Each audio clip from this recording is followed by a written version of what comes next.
నాకు కనపడుతుంది ఢిల్లీలో ఆయనకి అన్ని చోట్ల కొంచెం కొత్తగా ఒక స్ట్రీమ్ లైన్ చేశారు. ఆయన ఢిల్లీ ఇది లైజాన్ కోఆర్డినేషన్ అది కనపడుతుంది. ఎందుకంటే వాళ్ళు తీసుకున్న పెయిన్స్ కొంచెం ట్రాన్స్పరెంట్ గా ప్రెస్ నోట్స్ పెడతాం, మళ్ళీ అందరికి తెలియటం విషయాలు అన్నీ ఎగ్రీ అవ్వం.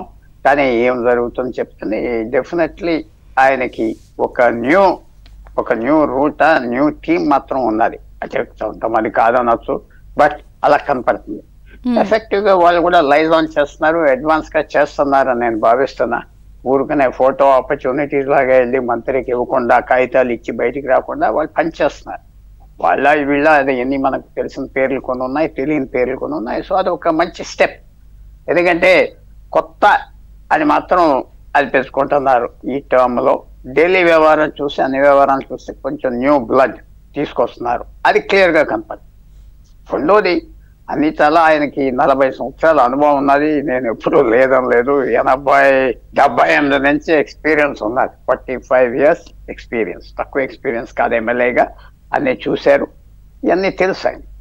ఎలా చేయాలి, ఏ బటన్ నొక్కాలి, ఎవరితో చెప్పాలి, సమయం కూడా చూసుకొని చేయాలి, అవన్నీ కేర్ఫుల్ గా చేస్తున్నారు. అండ్ అది no doubt we have to appreciate.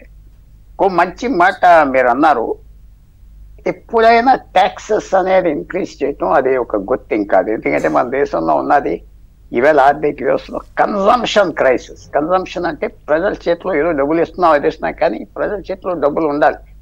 ప్రజల చేతిలో రూపాయి ఉండనే, 500 కోట్లు ఉండనే, 1000 కోట్లు ఉండనే, ఆ డబ్బు సర్క్యులేట్ అవుతూ ఉంటే డిమాండ్ పెరుగుతుంది. డిమాండ్ పెరుగుతూ ఉంటే పవర్టీ తగ్గుతుంది, సెల్ఫ్ స్టాండింగ్ వస్తుంది. అది యాక్సెప్టెడ్ ఎకనామిక్ థియరీ ప్రపంచవ్యాప్తంగా. ఇవాళ చైనాలో కూడా ఒక రిసెషన్ వస్తే కన్జంప్షన్ పెంచడానికి చూస్తున్నారు, ఎక్స్పోర్ట్స్ నుంచి మార్చేశారు. సో ఐ హోప్ ఆయన ఈ ట్యాక్సెస్ వేయటం అనేది ప్రజలకు నెగిటివ్ గా వస్తుంది. తక్కువనే ఎక్కువనే మన కుటుంబరావు గారు చెప్పిన దాంట్లో నేను కంటెస్ట్ చేయను. బట్ అంటే నేను ఎందుకు సరే అంటే అది పెద్ద ఇష్యూ కాదని సార్ అంటున్నా కూడా, ఒకసారి గతంలో జగన్ గారి హయాంలో వెళ్ళినప్పుడు ఏమవుతుందంటే దేశమంతా పెట్రోల్ ఛార్జెస్ ఒక రేట్లలో ఉండేవి, ఆంధ్రప్రదేశ్ మాత్రం ఇష్టం వచ్చినట్టు పెరిగిపోతూ ఉండేవి. సో ఏంట్రా ఇది అర్థమయ్యేది కాదు. అంటే నేను అనేది పెంపు అన్నది ఒక పాయింట్ ని ఇప్పుడు జనం వేరేలాగా తీసుకుంటారు, ప్రతిపక్షాలకు ఒక ఆయుధం ఇచ్చినట్టు అవకాశం ఉంటుంది. ఒకటి మీరన్న పాయింట్ కూడా ఇది ఒక సజెషన్ గా తీసుకోవాలి, విమర్శనగా కాదు. పెట్రోల్ మీద కూడా ట్యాక్స్ తగ్గించాలి. ఆంధ్రప్రదేశ్ లో తగ్గిస్తే అది రిటర్న్స్ వస్తాయి, మిగతా ఇన్కమ్ లో వస్తుంది, మిగతా సేల్స్ ట్యాక్సెస్ వస్తాయి, మిగతా యాక్టివిటీలో వస్తుంది. ప్రజల హ్యాండ్ లో క్యాష్ రావాలి.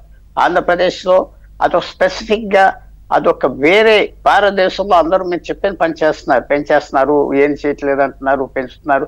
ఇక్కడ ఇది కూడా ఆయన ఎక్స్పెరిమెంట్ చేయాలి. ట్యాక్సెస్ తగ్గిస్తే ఎలా ఉంటుంది. ఇవాళ డొనాల్డ్ ట్రంప్ చేయపోయేది అదే కదా. డొనాల్డ్ ట్రంప్ చేయపోయేది నేను ట్యాక్సెస్ తగ్గించేస్తాను, నాకు ఎవరు లెక్కలేదు అంటున్నారు. ట్యాక్సెస్ తగ్గిస్తే ఒక బూస్ట్ వస్తుంది ఆంధ్రప్రదేశ్ లో. Cost of living index, cost of living కొంచెం ఆంధ్రప్రదేశ్ లో 2014 నుంచి బాగా పెరిగిపోయింది. కాస్ట్ ఆఫ్ లివింగ్ కనపడదు. అది డబ్బు ఉన్న వాళ్ళకి సరే మేనేజ్ చేసుకుంటారు, middle class, lower middle class అదొక పెద్ద మిజరీ అవుతుంది.